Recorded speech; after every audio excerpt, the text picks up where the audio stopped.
Hello student, हम लोग chromosomal theory of inheritance के बारे में स्टडी करेंगे और ये ध्यान देंगे कि क्रोमोसोम्स मेंडल के जो फैक्टर है उसी के पैरेलल काम करता है, ऐसा ऑब्जर्व किया था थियोडोर बोवेरी और वाल्टर सटन इन 1909 है ना 1902 में 1902 में उन्होंने ये देखा कि मेंडेलियन फैक्टर के पैरेलल क्रोमोसोम बिहेव करता है।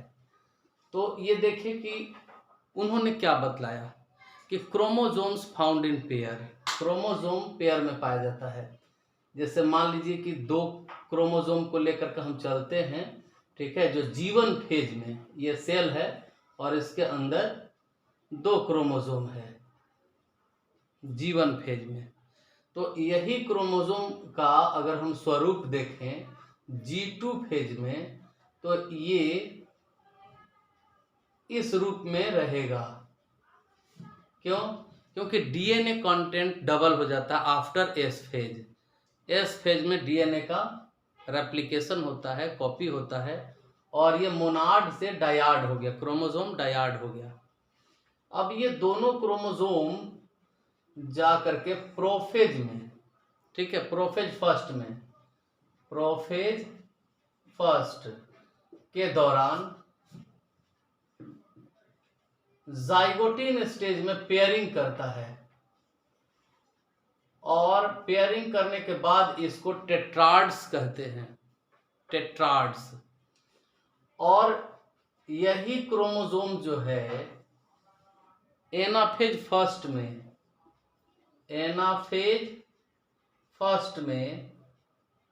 क्या होगा कि इसका सेपरेशन होगा, दोनों क्रोमोसोम का सेपरेशन होगा, होमोलोगस पेयर जो है इसका सेपरेशन होगा और इस सेपरेशन को कहते हैं सेग्रीगेशन। तो क्रोमोसोम्स का क्या हो गया, यहाँ पर सेग्रीगेशन हो गया, ये इधर जाएगा और ये इधर जाएगा एनाफेज फर्स्ट में। इसके बाद एनाफेज 2 में देखा जाए, जैसे कि अब एनाफेज फर्स्ट के बाद ये सेल डिवाइड किया और प्रत्येक सेल में देख रहे हैं कि इस तरह से क्रोमोसोम एक एक सेट मिल गया है, एक एक सेट मिल गया है, यहां पर देख रहे हैं। अब क्या है कि एनाफेज 2 में क्या होगा, तो इससे 2 सेल बनेगा और इससे भी 2 सेल बनेगा एनाफेज 2 में। तो थोड़ा सा इसको ऊपर बना लेते हैं ताकि दिखाई दे। तो यहां पर देख रहे हैं कि इस तरह से ये क्रोमोसोम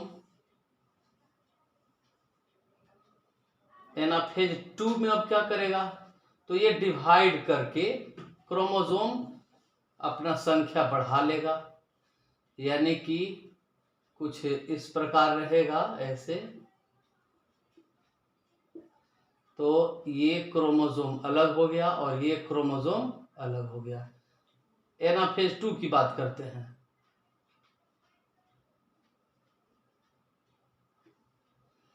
चलिए यहां पर देखते हैं 2n/2c। यहां पर कंडीशन क्या रहता है, 2 क्रोमोसोम है और 2c का वैल्यू भी है। यहां पर 2n/1 2 3 4 4c हो गया। यहां पर क्रोमोसोम 2 है तो 2n लिख दिए बाई 4c, ठीक है। यहां पर भी देखते हैं 2n/4c है, लेकिन यहां पर हो गया n/2c। यहां पर क्या हो गया, n/2c। यहां पर भी हो गया n/2c। और यहां पर क्या देख रहे हैं कि 2n/2c हो गया, 2n/2c। अब जरा ध्यान देंगे कि ये n क्या होता है और c क्या होता है। n तो हमने बताया सेट ऑफ क्रोमोसोम, यहाँ 2 सेट में क्रोमोसोम है। और c वैल्यू क्या है, तो क्रोमैटिड, ठीक है ना, क्रोमैटिड का। तो यहाँ पर क्रोमोसोम तो 2 ही है, लेकिन क्रोमैटिड कितना है, 1 2 3 4 क्रोमैटिड है। तो इसीलिए इसको हम लोग कह रहे हैं 2n/4c, यानी 2n मतलब सेट ऑफ क्रोमोसोम है। तो इस तरह से देख रहे हैं कि एनाफेज फर्स्ट में क्या हो रहा है और एनाफेज सेकंड में क्या हो रहा है इसको हम लोग देखें। तो एनाफेज फर्स्ट में हो रहा है separation of chromosome, separation of chromosome, यानी सेपरेशन या सेग्रीगेशन ऑफ क्रोमोसोम, क्रोमोसोम का सेपरेशन या फिर क्या सेग्रीगेशन हो रहा है।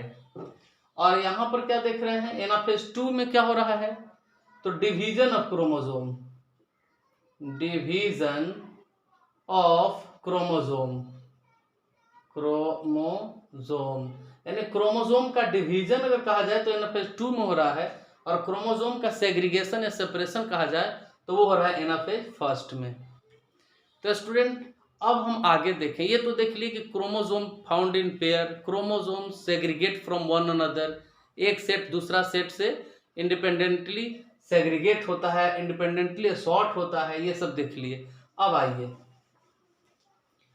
क्रोमोसोम और जीन यानी मेंडेलियन फैक्टर में क्या पैरेललिज्म है, दोनों में कॉमन क्या है। तो चलिए कॉमन क्या है देख लेते हैं।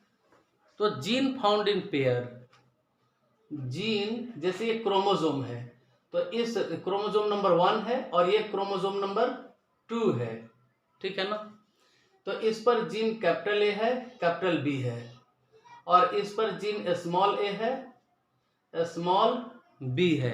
तो chromosomes found in pair, genes या factor Mendelian factor also found in pair, दोनों पेयर में पाया जाता है। Chromosome segregate from one another, लेकिन जीन या जो मेंडेलियन फैक्टर है वो इंडिपेंडेंट पेयर जो है, जैसे कि कैपिटल ए स्मॉल ए, ये इंडिपेंडेंट पेयर है। तो इंडिपेंडेंट पेयर ओनली सेग्रीगेट, ठीक है। जो इंडिपेंडेंट पेयर है जो डिफरेंट क्रोमोसोम पर है वही सेग्रीगेट हो सकता है, but A and B which is found on same chromosome unable to segregate independently, ये इंडिपेंडेंटली सेग्रीगेट नहीं होंगे। इंडिपेंडेंट पेयर ओनली सेग्रीगेट, ये टर्म किसके साथ रहेगा जुड़ा हुआ, जीन के साथ या मेंडेलियन फैक्टर के साथ रहेगा, कि इंडिपेंडेंट पेयर जो है वही सेग्रीगेट करेगा, यानी capital A small a found on different chromosome, these are independent pair and this pair can segregate independently. लेकिन अब हम बात करें कि कैपिटल ए कैपिटल बी, तो दिस वन नॉट सेग्रीगेट, क्यों, क्योंकि ये एक ही क्रोमोसोम पर है और ये एक दूसरे के साथ लिंकेज बनाए हुए हैं। तो जब तक इसका लिंकेज नहीं टूटेगा तब तक ये इंडिपेंडेंटली सेग्रीगेट नहीं होगा।